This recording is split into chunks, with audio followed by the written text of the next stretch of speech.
The Giver, Chapter 15. Jonas entered the annex room and realized immediately that it was the day when he would be sent away. The Giver was rigid in his chair, his face in his hands. Visualize. "I'll come back tomorrow, sir," he said quickly.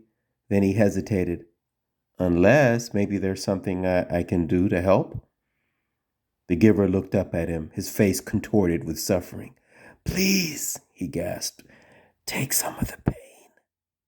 Jonas helped him to his chair at the side of the bed. Then he quickly removed his tunic and lay face down. "Put your hands on me," he directed, aware that in such anguish the Giver might need reminding. The hands came, and the pain came with them and through them.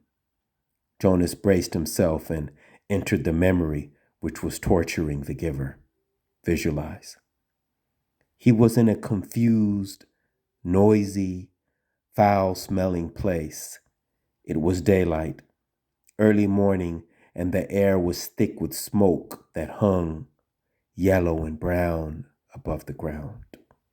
Around him everywhere, far across the expanse of what seemed to be a field, lay groaning men. A wild-eyed horse, its bridle torn and dangling, trotted frantically through the mounds of men, tossing its head, whinnying in panic. It stumbled, finally, then fell and did not rise. Jonas heard a voice next to him. "Water! Water!" The voice said in a parched, croaking whisper. He turned his head toward the voice and looked into the half-closed eyes of a boy who seemed not much older than himself. Dirt streaked the boy's face and his matted blonde hair.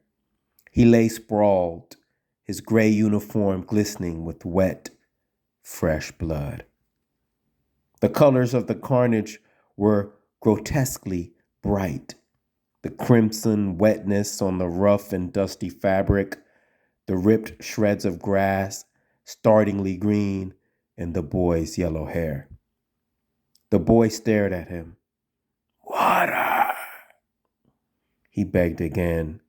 When he spoke, a new spurt of blood drenched the coarse cloth across his chest and sleeve. One of Jonas's arms was immobilized with pain, and he could see through his own torn sleeve something that looked like ragged flesh and splintery bone. He tried his remaining arm and felt it move.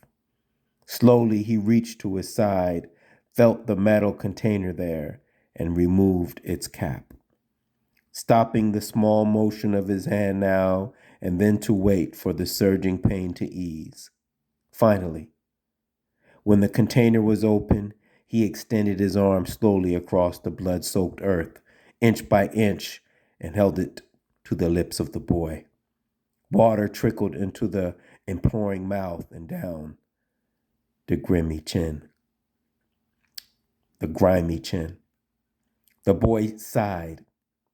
His head fell back, his lower jaw dropping as if he had been surprised by something. A dull blankness slid slowly across his eyes. He was silent. But the noise continued all around, the cries of the wounded men, the cries begging for water and for mother and for death. Horses lying on the ground shrieked, raised their heads, and stabbed randomly toward the sky with their hooves.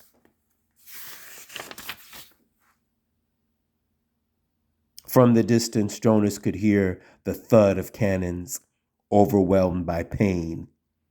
He lay there in the fearsome stench for hours, listened to the men and animals die, and learned what warfare meant.